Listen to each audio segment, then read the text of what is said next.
On March 16, 2024, officers were dispatched to an officer-involved shooting that turned into a vehicle pursuit on the border of Illinois and Wisconsin.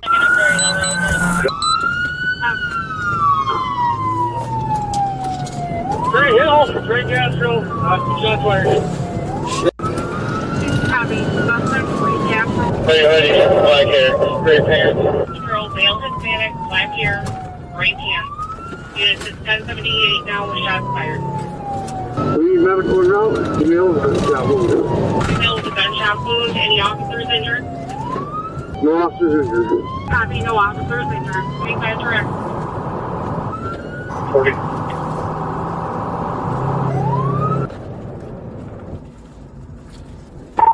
I got a maroon SUV leaving, maroon Trailblazer towards 251. Hoodie, male Hispanic, he's taking off. Have for possible suspect that is maroon SUV Chevy Trailblazer taking on. We're westbound on Prairie Hill.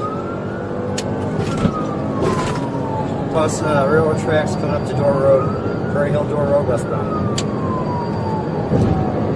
It'll be a maroon Chevy Trailblazer. It's a Wisconsin 28. I can't copy it yet. We're crossing railroad tracks for Illinois. Speed's 95, continuing westbound, light traffic, speed 75, 95. We're blue the stop sign at Door Road, continuing westbound. For the South Beloit High School, we got moderate traffic, continuing westbound. Westbound past Whittemore, continuing westbound. Going to incoming traffic, we're speed 75. Network, keep it coming. We're slowing down in front of the Dollar General, we're continuing westbound, speed's about 65. We got an ambulance coming for this female, correct? Network, we do. We just passed Blackhawk, continuing westbound, crossing the river. We're pulling onto South Bluff, northbound, notify Rock County for me. This other officer is taking a different route to cut the suspect off.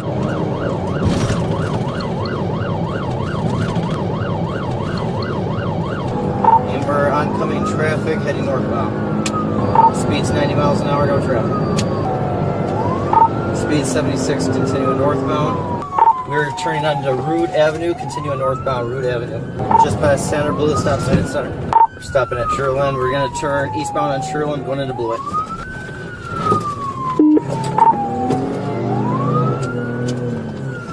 Turn northbound 8th, northbound 8th. Continue, I'll keep calling it. 16's with me. Southern Trail 16's with me. I'm going to continue calling it northbound on 8th Street. And for units of Blake Dicklin. Northbound on 8th, northbound on 8th. I'll be third in pursuit here with Illinois. This pursuit is taking place around the border of Illinois and Wisconsin. Officers from both the Beloit, Wisconsin Police Department and the Roscoe, Illinois Police Department are now involved in the chase. Once again, this individual just shot a female there in South Beloit. Continuing northbound here at 60 miles an hour. Maroon Trailblazer. I'm the third car in pursuit. Hey, get on him 16. Got modern traffic, 85, we're in Beloit, northbound 8th Street. Just past Locust, continuing north on 8th. And we're through St. Lawrence. Still northbound. Eastbound on Portland, eastbound on Portland. Okay, eastbound, we're about 75 miles an hour, traffic picking up, moderate traffic, blue stop sign, almost 1050, hold on. Almost 1050. We're going to be pulling up, getting downtown by the auto parts store. We're at 5th Avenue. Passing 4th Street here, still eastbound. Anyway, you want to get to the bridge.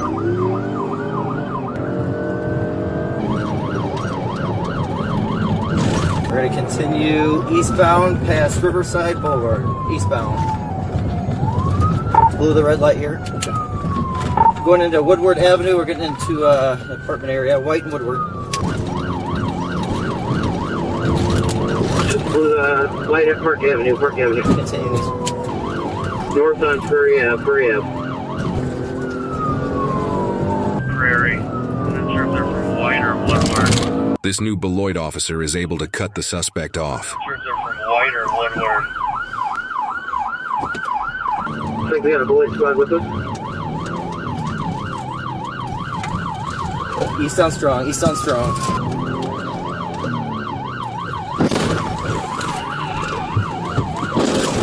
Hold trap.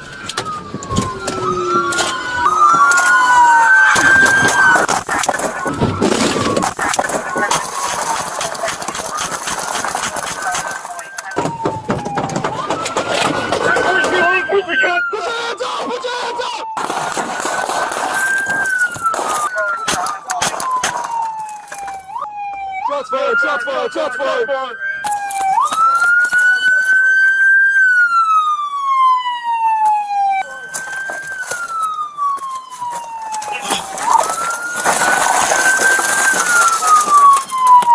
He's down, he's not moving.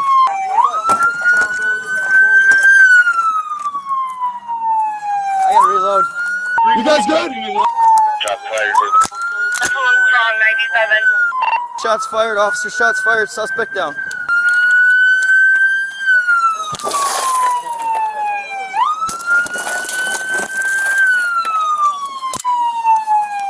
You good? I'm good. You alright, brother? I'm good.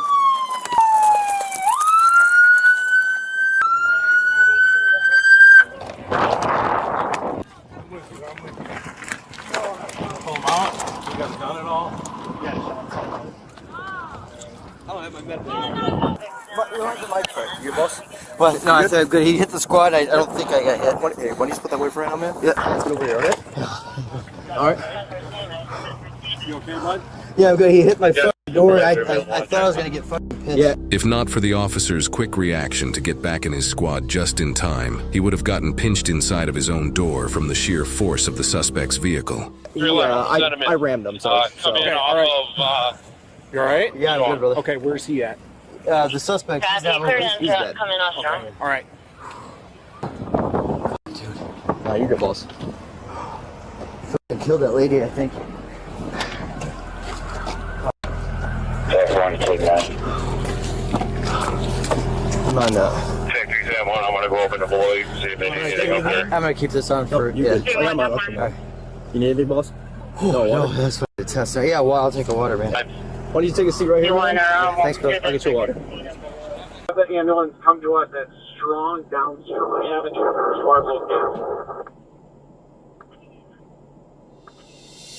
The suspect, later identified as 19-year-old Ray Castro of South Beloit, died at a local hospital due to gunshot wounds. The incident began as a simple traffic stop in Illinois that continued into Wisconsin. An officer pulled over a car that Castro was a passenger in at 9:10 in the morning on Highway 251. When the officer realized Castro had a warrant for his arrest, he struggled as officers attempted to arrest him. The driver, a female juvenile, is said to have accelerated in the midst of officers arresting Castro. While an officer was knocked down from this, no one was injured from the female fleeing. However, one officer fired his gun, which hit the female in the leg. Then immediately after, the vehicle crossed the road and crashed into a ditch. The female was taken to a nearby hospital to treat her injuries. According to police, Castro then ran to a nearby establishment, threatened a man at knife point, and stole his car, fleeing north. At which point, the police dashcam and bodycam footage pick up the subsequent deadly events. The Roscoe police officer,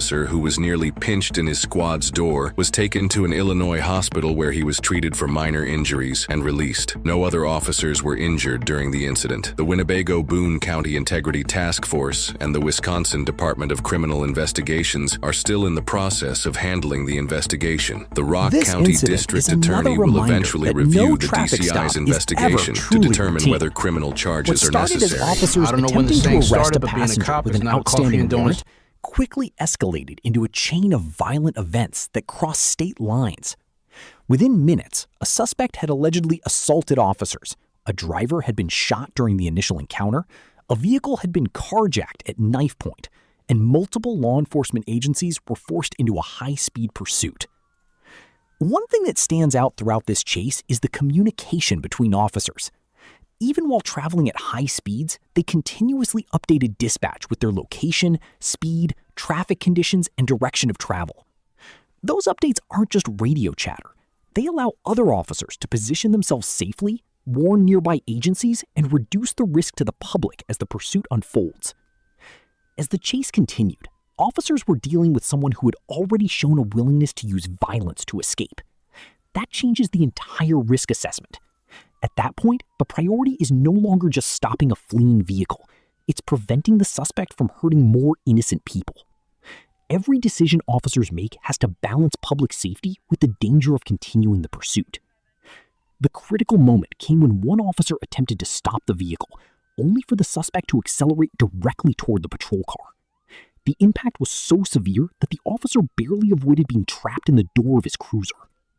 From the officer's perspective, this was no longer simply a vehicle fleeing police. It had become a potentially deadly weapon. When a suspect uses a vehicle in a way that creates an immediate threat of serious injury or death, officers are trained to respond to that threat to protect themselves and others nearby agencies. Fortunately, the officer escaped with only minor injuries, despite how close the collision came to becoming fatal. Looking back at the entire incident, it's remarkable how quickly events unfolded from a warrant arrest into a multi-agency pursuit ending in an officer-involved shooting. This case also highlights why officers never assume a traffic stop will be routine. Every encounter has the potential to change in seconds, and when suspects choose violence over compliance, officers are forced to make split-second decisions in situations where there are rarely perfect outcomes. The critical moment came when one officer attempted to stop the vehicle, only for the suspect to accelerate directly toward the patrol car. The impact was so severe that the officer barely avoided